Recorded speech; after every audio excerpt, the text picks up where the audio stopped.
Hi, how are you everyone? Welcome back to my lovely channel.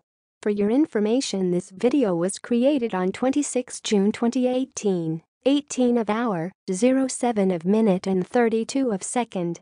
In this lovely day, we are going to explain something. The thing is, how much does it cost to service a furnace? In the next few seconds you will get a short information about how much does it cost to service a furnace. Hopefully it will help you. Enjoy the video. Here is the explanation about how much does it cost to service a furnace. Average cost of furnace maintenance. Most heating and cooling companies recommend an annual fall tune-up to ensure the furnace is operating safely and efficiently. For a routine maintenance visit, homeowners should expect to pay around $100 plus any new filters.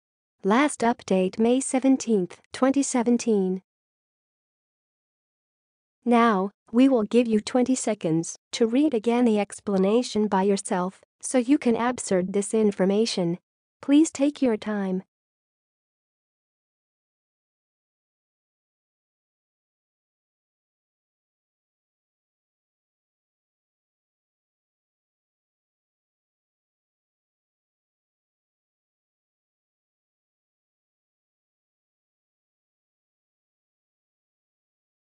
Hi, that's all of the explanation. If you find this video helpful, please like and comment on this video and subscribe this channel. Thank you, and see you again in another video. Goodbye.